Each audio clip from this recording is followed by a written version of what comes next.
Hello everyone, welcome back to the Vakra classes. आज हम start करने वाले हैं चैप्टर नंबर 2। और चैप्टर नंबर 2 है हमारा पॉलिनोमियल्स। आज की जो वीडियो है हम इसमें इंट्रोडक्शन पार्ट को देखेंगे, इसके कॉन्सेप्ट्स को समझेंगे कि पॉलिनोमियल्स में हमारे कौन कौन से कॉन्सेप्ट है, क्या क्या हमको यूज़ करना है चैप्टर के अंदर, और इन्हीं को हम समझते हुए चलेंगे। पूरे कॉन्सेप्ट में बात करेंगे। अब जो हम पॉलिनोमियल से ही आप पहली बार तो सुन नहीं रहे होंगे, 8 या 9th में आपने पॉलिनोमियल्स पढ़ा होगा, थोड़ा बहुत आइडिया होगा आपको क्या होता है पॉलिनोमियल्स, फैक्टर्स, ये सब। अगर आपको नहीं भी पता है तो आज आपको पता हो जाएगा। आज की इस वीडियो में आपको बहुत कुछ सीखने को मिलेगा, तो वीडियो लगातार देखें और पूरा देखें, वीडियो एंड तक ज़रूर देखें, क्योंकि पूरे कॉन्सेप्ट कभी क्लियर होंगे जब आप वीडियो को पूरा देखेंगे। चलिए मैं स्टार्ट करता हूँ। An algebraic expression is an expression built up from constant, ठीक है, constant, variable and the algebraic operations। क्या मतलब है इसका? जो हमारे पॉलिनोमियल्स होते हैं वो किन से मिलकर बने होते हैं? वो मिलकर बने होते हैं कांस्टेंट से, वेरिएबल से और अलजेब्रिक ऑपरेशन से। अलजेब्रिक ऑपरेशंस में कौन कौन से आते हैं? एडिशन है, सब्सट्रैक्शन है, मल्टीप्लिकेशन है एंड डिवीजन। ठीक है। अब सबसे पहले हम यहाँ बात कर लेते हैं कांस्टेंट की। आखिर ये कांस्टेंट क्या होता है? बहुत लोगों का डाउट होगा, बहुत लोगों को पता होगा। जिनको पता है उनके लिए वेल एंड गुड है, जिनको नहीं पता उनके लिए मैं एक्सप्लेन कर रहा हूँ। कांस्टेंट क्या होता है? ये एक फिक्स्ड वैल्यू होती है। ठीक है, ये क्या होती है? फिक्स्ड वैल्यू होती है। फिक्स्ड वैल्यू का मतलब, जैसे हम जाते हैं, मान लीजिए आपने एक पार्ले जी बिस्किट खरीदा, ठीक है, पार्ले जी बिस्किट खरीदा, आपको 5 रुपए की मिल रही है, तो ये फिक्स्ड है, अमाउंट है इसका। कितने में मिलेगी? ये 5 रुपीज़ में ही मिलेगी। क्या ये 5 रुपीज़ की बिस्किट आपको दुकानदार 2 रुपए में दे देगा? नहीं देगा। क्यों नहीं देगा? क्योंकि ये अमाउंट फिक्स्ड है। ठीक है, वैसे ही कांस्टेंट जो होते हैं हमारी, इनको फिक्स्ड अमाउंट बोला जाता है। जितने भी हमारे क्या हैं, नंबर्स हैं, ये सभी कांस्टेंट होते हैं। इनकी वैल्यू क्या ना हो, चेंज ना हो, एज इट इज रहते हैं। ठीक है, इनकी वैल्यू क्या नहीं होती, चेंज नहीं होती। और इसी में बात करते हैं वेरिएबल की। वेरिएबल्स, अब जो ये वेरिएबल्स होते हैं ना, ये वेरिएबल्स क्या करते हैं, ये अपनी वैल्यू हमेशा चेंज करते रहते हैं। सिचुएशन के अकॉर्डिंग क्या करते हैं, अपनी वैल्यू को ये बदलते रहते हैं। जैसे इसका एग्जांपल, आपने सभी सभी लोगों ने लूडो खेला होगा। ठीक है, सबके घर में लूडो, बचपन में सबने लूडो खेला होगा। लूडो में कितने डाइस होते हैं? एक डाइस का यूज किया जाता है। एक डाइस में कितने नंबर्स होते हैं? 6। ठीक है, 1 से लेके कहाँ तक होते हैं? 6 तक होते हैं। अब आप उसमें देखे होंगे कि जब हम लूडो को क्या करते हैं, सफल करते हैं, डाइस को सफल करते हैं और हम उसको फेंकते हैं, फेंकने के बाद हमको एक फिक्स्ड नंबर मिलता है, या तो 1 मिलेगा या 2 या 3 या 4 या 5 या 6। क्या आपको ये नंबर पहले से पता रहता है कि सफल करके आपने जब फेंका तो आपको क्या नंबर आने वाला है? हमको नहीं पता होता। ठीक है, तो इनको ही आप वेरिएबल्स मान सकते हैं। क्या करते हैं ये? वैल्यू अपनी हमेशा क्या करते हैं, चेंज करते रहते हैं। ठीक है, ये कुछ भी आ सकते हैं, इनके जगह पे कुछ भी वैल्यू आ सकती है। हमको ये क्लियर नहीं है कि यहाँ पे क्या वैल्यू आएगी। अब वेरिएबल्स में हम यूज किसको करते हैं? तो इंग्लिश में जितने भी अल्फ़ाबेट्स हैं उनको हम यूज कर सकते हैं। किसके लिए? वेरिएबल्स के लिए। कॉमनली हम यूज करते हैं एक्स, वाई, जेड। ठीक है, इन सब टर्म का हम यूज करते हैं किसके लिए? वेरिएबल्स के लिए। ठीक है, होप सो आपको ये चीज़ें क्लियर हो गई। कांस्टेंट किसको बोला जाता है, वेरिएबल्स किसको बोले जाते हैं। अब देखते हैं अलजेब्रिक ऑपरेशंस। इनसे तो आप रूबरू होंगे ही, वाकिफ होंगे, क्योंकि ये बहुत पुराना टॉपिक है। आप 1 2 3 4 5 6 सब में, सभी क्लासेस में ये होते ही होते हैं। अलजेब्रिक ऑपरेशन आपने किया ही किया होगा। एडिशन मतलब होता है प्लस करना। ठीक है, सब्सट्रैक्शन मतलब माइनस करना, मल्टीप्लिकेशन मतलब मल्टीप्लाई करना, और डिवीज़न मतलब डिवाइड करना। ये सभी आपने क्या किया होगा, कभी ना कभी इनका यूज़ किया होगा। आप अगर 10th की क्लास की वीडियो देख रहे हैं तो आप श्योर हैं आपने 9th पास करके ही आए होंगे, आप 9th पास करके ही आए होंगे। अब 9th पास किया होगा तो ये सब तो आपने पढ़ा ही पढ़ा होगा। ठीक है, अब इनके कुछ एग्जाम्पल यहाँ पे लिखे हुए हैं, हम उनको चेक कर लेते हैं। ये पॉलिनोमियल्स के क्या हैं, एग्जाम्पल्स हैं। ठीक है, जैसे यहाँ पे है x+3। अब जो ये x है हमारा, यहाँ पे ये किसको रिप्रेजेंट कर रहा है, ये वेरिएबल है। ठीक है, ये क्या है, एक ये वेरिएबल है। और जो हमारा 3 है, ये क्या है, एक कांस्टेंट वैल्यू है। ठीक है, क्या 3 की वैल्यू बदलती है, नहीं, ये हम वैल्यू हमेशा क्या होती है, फिक्स्ड रहती है। अब जो ये प्लस का साइन है, ये क्या है, यही है एक अलजेब्रिक ऑपरेशंस। ये इन दोनों को क्या कर रहा है, प्लस करने का काम कर रहा है। सपोज करते हैं, हम एक एग्जांपल लेते हैं। मान लीजिए हमें पता है कि x की वैल्यू 2 है, तो मैं x की जगह 2 रख दिया, +3, तो क्या आ जाएगा हमारा 5। ये कैसे आया 5, हमने इसको क्या किया, प्लस किया। हमने क्या किया, अलजेब्रिक ऑपरेशन किया। ठीक है, इसको बोलते हैं क्या, algebraic operation, plus minus into and divide को। अब यहाँ पे दूसरा देखते हैं, consider the expression 5x³ 4x minus 4xyz plus 8 in the expression 5x³ minus 4xyz and 8 are the terms. ठीक है, क्या कह रहा है कि ये जो एक्सप्रेशन लिखा हुआ है, ये एक एक्सप्रेशन लिखा हुआ है, इस एक्सप्रेशन में क्या है, ये 5x की पावर जो 3 है, ये एक टर्म होगा। 4xyz जो है, ये क्या होगा, सेकेंड टर्म होगा। ठीक है, और 8 क्या होगा, ये थर्ड टर्म होगा। ये तीनों ही एक अलग अलग क्या है, टर्म है। ठीक है, इनको क्या बोला जाता है, टर्म बोला जाता है। इनको भी आपको समझ कर चलना है कि टर्म किसको बोला जाता है। और एक मैं एग्जांपल के लिए ले लेता हूँ, जैसे कि 5x² plus 6x plus 8 equal to, हम ले लिया 40। अब इसमें कितने टर्म हो गए, इसमें भी कितने टर्म हो गए, सिंप्लीफाई कर लीजिए। 5x² प्लस का 6x माइनस को इधर ले आएंगे, -40 प्लस 8 इक्वल टू 0। कितना आ जाएगा, 5x² प्लस 6x माइनस 6, ये आ गया 0। अब इसमें भी कितने टर्म है, 1 2 और 3 टर्म है हमारे। ठीक है, कितने टर्म हो गए, ये फर्स्ट हो गया, ये सेकेंड हो गया एंड ये थर्ड। कितने टर्म हो गए हमारे, 3 टर्म हो गए। ठीक है, आपको समझ में आ गया कांस्टेंट क्या होती है, वेरिएबल्स क्या होते हैं, अलजेब्रिक ऑपरेशंस क्या होते हैं, और टर्म्स क्या होते हैं। अब चलते हैं आगे और देखते हैं हम टाइप्स ऑफ पॉलिनोमियल्स को। अब जो टाइप्स ऑफ पॉलिनोमियल्स है, उसमें भी दो टाइप होते हैं। एक टर्म के बेसिस पे होता है। ठीक है, एक टर्म के बेसिस पे होता है। अभी हमने टर्म देखा कि टर्म क्या होता है। तो एक टर्म के बिहाफ से बात करते हैं, टाइप्स होते हैं, और एक होते हैं डिग्री के बिहाफ पे। तो सबसे पहले हम देख लेते हैं टर्म के बेस पे। ठीक है, टर्म्स के बेस पे कौन से होते हैं। तो पहला जो आता है वो होता है मोनोमियल। मोनोमियल कैसा है, a polynomial of a one term is called monomial. ठीक है, मोनोमियल क्या होता है, कोई पॉलिनोमियल है जिसमें कितने टर्म हो, वन टर्म हो, केवल कितने टर्म हो, एक ही टर्म हो। जैसे यहाँ एग्जांपल पे 2x लिखा है, 2x क्या है, 2x इक्वल टू 0, एक ही टर्म है। ठीक है, या फिर 0 भी नहीं लिखें, 2x बस लिख दें, वो भी क्या है, एक ही टर्म है। 3xyz, अगर इसके साथ ये प्लस साइन में हो जाए तब ये कितने टर्म हो जाएंगे, तब ये दो टर्म कहलाएंगे। लेकिन इसके साथ क्या है, कोई प्लस का साइन नहीं, कोई माइनस का साइन नहीं, इसलिए 2x एक अलग टर्म है, 3xyz एक अलग टर्म है, -5 एक अलग टर्म है, एंड 3/4 z एक अलग टर्म है। ठीक है, टर्म समझ में आ गया। मोनोनोमियल क्या हो गया, जिसमें कितने हो, ये याद रखना है हमको, वन टर्म बस हो, एक ही टर्म हो, उसी को हम क्या बोलेंगे, मोनोमियल बोलेंगे। फिर आ जाता है बायनोमियल, दूसरा आ जाता है क्या, बायनोमियल। बायनोमियल कैसा होता है, a polynomial of two terms is called binomial.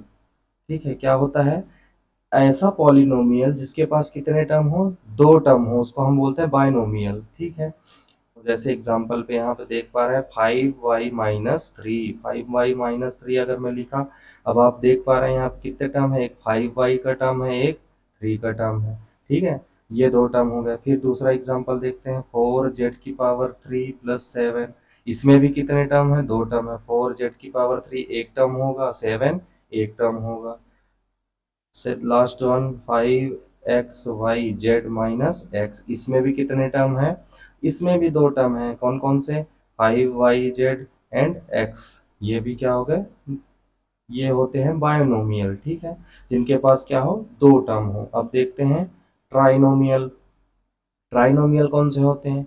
A polynomial of 3 terms, जिसके पास कितने टर्म हो? 3 टर्म्स हो, उनको हम क्या बोलते हैं? ट्राइनोमियल बोला जाता है। उनको क्या बोला जाता है? ट्राइनोमियल बोला जाता है। इनके एग्जाम्पल में देखते हैं हम 90 x Z plus 60x minus 1/4। ठीक है, इसमें आप देखिए 90 एक्स कितना है? एक टर्म हो गया, प्लस का साइन है, प्लस साइन के बाद 16x एक टर्म हो गया, लिख लेते हैं हम, इसको मार्क कर लेते हैं, ये फर्स्ट टर्म हो गया, सेकेंड टर्म हो गया, और ये 1/4 भी एक क्या होगा? टर्म होगा। मतलब मैं देख पा रहा हूँ हमको कैसे डिफाइन करना है, जब साइन के बाद क्या हो, कोई भी नंबर्स लिखे हों, कोई भी वेरिएबल्स लिखे हों, कोई भी कांस्टेंट लिखे हों, तो वो एक पर्टिकुलर एक सेपरेट टर्म्स बना लेते हैं। ठीक है, इस हिसाब से भी हम समझ सकते हैं। यहाँ पे भी एग्जांपल में देख सकते हैं 2ax एक टर्म होगा, ये प्लस का 3by ये सेकेंड टर्म हो जाएगा, माइनस का 3xy ये भी क्या हो जाएगा? थर्ड टर्म हो जाएगा। ठीक है, टाइप्स ऑफ पॉलिनोमियल में हमने सबसे पहले देख लिया मोनोनोमियल, कितने हो? 1 टर्म हो। हमने सेकेंड नंबर पे देख लिया बायोनोमियल, जिसमें कितने टर्म हो? 2 टर्म्स हो। और थर्ड पे देख लिया हमने ट्राइनोमियल। ट्राइनोमियल में कितने होते हैं? 3 टर्म्स होते हैं। ठीक है, ये थे टर्म्स के बेसिस में। अब देखते हैं आगे डिग्री ऑफ अ पॉलिनोमियल। अब समझते हैं कि डिग्री क्या होती है। पॉलिनोमियल की डिग्री की बात आती है तो आखिर ये पॉलिनोमियल में डिग्री होती क्या चीज़ है? तो पढ़ते हैं statement, the highest power of the variable in a polynomial is the degree of the polynomial. मतलब क्या कह रहा है? द हाइजेस्ट पावर मतलब जितनी ज्यादा पावर होगी किसके पास? किसी वेरिएबल के पास जितनी ज्यादा पावर होगी किसी भी पॉलिनोमियल में, उसी को हम डिग्री बोलेंगे। ठीक है, क्या करेंगे? जिसके पास जितनी पावर होगी, जितनी ज्यादा पावर होगी, जैसे एग्जांपल में लिखते हैं 5x³ plus 2x² plus x plus 7 equal to 0। मैंने एक इक्वेशन यहाँ लिख दिया। इस इक्वेशन में अगर मैं चेक करूं, सबसे पहले चीज क्या देखना है मुझे? वेरिएबल देखना है। तो वेरिएबल हमारे कौन कौन से हैं? x, x एंड x, ये हमारे क्या है? ये वेरिएबल्स हैं। वेरिएबल्स की क्या चीज चेक करनी है हमको? डिग्री चेक करनी है। वेरिएबल्स में सबसे ज्यादा, और डिग्री में भी कैसी डिग्री? हाईएस्ट डिग्री चेक करनी है। तो इनमें से हाईएस्ट डिग्री किसके पास है? x³ के पास। ठीक है, किसके पास है? x³ के पास। तो जो डिग्री होगी हमारी कितनी हो जाएगी? 3। ठीक है, ये डिग्री कितनी हो जाएगी यहाँ पे? अगर पूछा जाए हाईएस्ट डिग्री कितनी है, तो हाईएस्ट डिग्री हमारी कितनी है? 3 है। एक और एग्जांपल लेते हैं, 7x⁻7 plus 6x plus 10 plus x⁻5। अब इसमें अगर देखें, इस इक्वेशन में अगर हम देखें, तो इसमें क्या होगी डिग्री ऑफ द पॉलिनोमियल?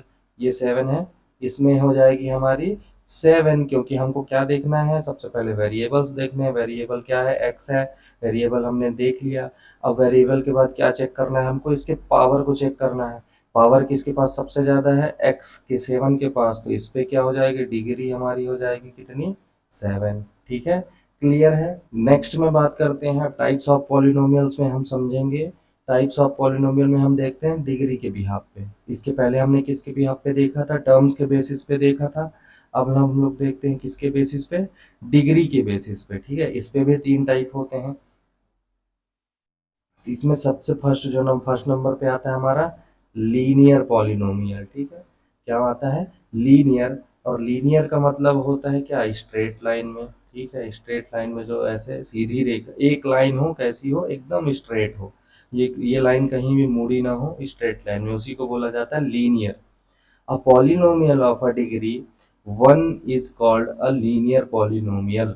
ठीक है, यहाँ पे क्या है? डिग्री, डिग्री के बेसिस पे है तो डिग्री की ही बात होगी, ऑब्वियस सी बात है। तो एक ऐसा पॉलिनोमियल जिसकी डिग्री कितनी हो? 1 हो। ठीक है, टर्म्स के बेसिस पे हम लोग देखे थे तो उस पे क्या था? मोनोनोमियल में हमारा था कि टर्म में कितना होता था? एक ही टर्म होता था। बायनोमियल में देखे थे 2 होता था, और ट्राइनोमियल में 3 होता था। ये चीज हमने देखा। यहाँ पे डिग्री के बिहाफ पे है, तो डिग्री के बिहाफ पे है तो जिसके पास क्या हो? 1 डिग्री हो। डिग्री कितनी हो? 1 हो, उसको क्या कहते हैं हम? लीनियर पॉलिनोमियल कहते हैं।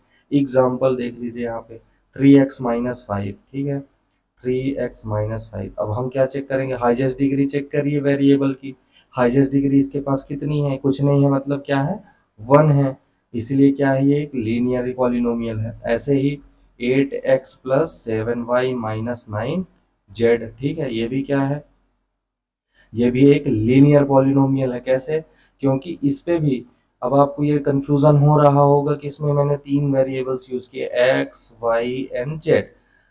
मैंने 3 वेरिएबल्स यूज तो किए हैं, लेकिन किसी की भी डिग्री स्क्वायर या फिर क्यूब में नहीं है, ठीक है। अगर मान लीजिए यहाँ पे y की पावर 2 होती तो हाईएस्ट डिग्री हम क्या बोल सकते थे कि कितनी है, 2 है, लेकिन यहाँ पे किसी की भी डिग्री क्या है, 2 नहीं है। हाईएस्ट डिग्री कितनी है, 1 ही है सभी के पास। देखिए x के पावर में भी कुछ नहीं, y के पावर में भी कुछ नहीं, z के पावर में भी कुछ नहीं है। तो अगर डिग्री की बात करेंगे तो क्या है, इनके पास सभी के पास, सभी वेरिएबल्स के पास क्या है, 1 ही है। डिग्री पे कितने हैं, 1 है, इसलिए क्या है, एक लीनियर पॉलिनोमियल है, ठीक है।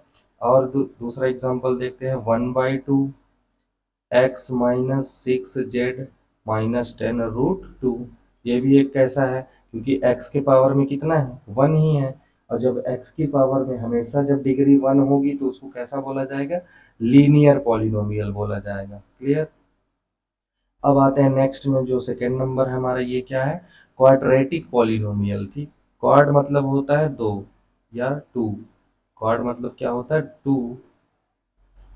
तो जिसके पास क्या हो, डिग्री कितनी हो, 2 हो, इसके नाम से ही क्वाड मतलब क्या होता है, 2 होता है। A polynomial of a degree 2 is called a quadratic polynomial. ऐसा पॉलिनोमियल जिसके पास डिग्री कितनी हो, 2 हो, उसको कैसा पॉलिनोमियल बोला जाता है, उसको बोला जाता है क्वाड्रेटिक पॉलिनोमियल। जैसे एग्जांपल पे देखें यहाँ पे, तो हमारा क्या है, 3x² माइनस 5x+4। अब इसी इक्वेशन को अगर हम पहले वाले से कंपेयर करें, जो यहाँ हमने देखा, इन दोनों में क्या डिफरेंस है, तो इन दोनों में केवल और केवल किसका डिफरेंस है, डिग्री का डिफरेंस है। इसीलिए इसके पास डिग्री 1 थी इसलिए लीनियर इक्वेशन था, इसके पास डिग्री 2 है इसलिए क्या है, ये क्वाड्रेटिक इक्वेशन है। देख पा रहे हैं हम यहाँ पे 3x² माइनस 5x+4 है, ठीक है। अगर ये पावर में हटा दूं तो ये भी क्या बन जाएगी, एक लीनियर इक्वेशन बन जाएगी। ये डिग्री ही, ये पावर ही इसको क्या बना रही है, क्वाड्रेटिक पॉलिनोमियल बना रही है। क्लियर। इसके एग्जांपल 3x² माइनस 5x+4, और example 8xy plus 7y minus 9z। ये भी एक क्या है, और क्वाड्रेटिक पॉलिनोमियल है ना। बताइए आप लोग, क्वाड्रेटिक पॉलिनोमियल है या नहीं है। ठीक है, जिनके जब जवाब है हाँ, तो वो रॉन्ग है, ठीक है, क्या है वो, गलत हैं। ये क्वाड्रेटिक पॉलिनोमियल नहीं है।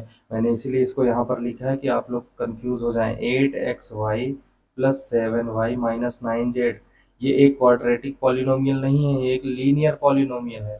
कैसे लीनियर पॉलिनोमियल है, क्योंकि इसकी डिग्री क्या है, इसकी डिग्री आप चेक करिए, कहीं पर भी 2 नहीं है। अगर हाँ, इसी को मैं क्या करूँ, axis 8x y² plus 7y minus 9z कर दूँ तो ये क्वाड्रेटिक इक्वेशन है। लेकिन इसके पास क्या है, कोई भी पावर नहीं है। जब इसके पास पावर नहीं है, मतलब इसके पास कितना होना चाहिए पावर में, इसके पास अगर पावर 2 होता तो ये क्वाड्रेटिक पॉलिनोमियल होता। अब देखते हैं एग्जाम्पल नंबर 3। एग्जाम्पल नंबर 3 क्या है हमारा, 1/2 x minus 6z² minus pi है ये, ठीक है, ये पाई लिखा हुआ है। अब ये एक क्वाड्रेटिक पॉलिनोमियल है या नहीं है।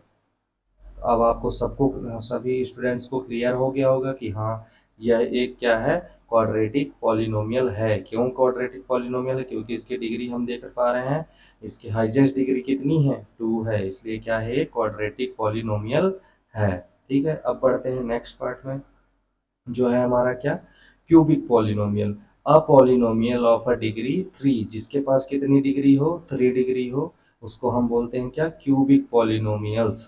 ठीक है, एग्जाम्पल लिखा हुआ है, सेम है, बस इसमें हमको चेक क्या करना, लीनियर में 1, क्वाड्रेटिक में 2, और क्यूबिक में 3। कहाँ पे, डिग्री पे।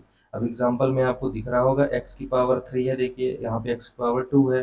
अगर ये x की पावर 3 नहीं होता तो ये क्या होता है, एक क्वाड्रेटिक इक्वेशन होता। अगर x की पावर 2 भी नहीं होता तो क्या होता है, एक ये लीनियर इक्वेशन होता, लीनियर पॉलिनोमियल होता। ठीक है, अब देखते हैं example number first. Example number first में हमारा है x की power 3 plus 3x² minus 5x। अब ये जो है इक्वेशन, ये जो पॉलिनोमियल है हमारा, ये पॉलिनोमियल कैसा पॉलिनोमियल है, क्यूबिक पॉलिनोमियल। कैसे पता चला हमें क्यूबिक पॉलिनोमियल, क्योंकि इसकी डिग्री क्या है, डिग्री हाईएस्ट डिग्री क्या है इसके पास, 3 है। ठीक है, इसके पास कितनी डिग्री है, क्यूब है इसकी डिग्री में, इसलिए कैसा पॉलिनोमियल होगा, क्यूबिक पॉलिनोमियल है।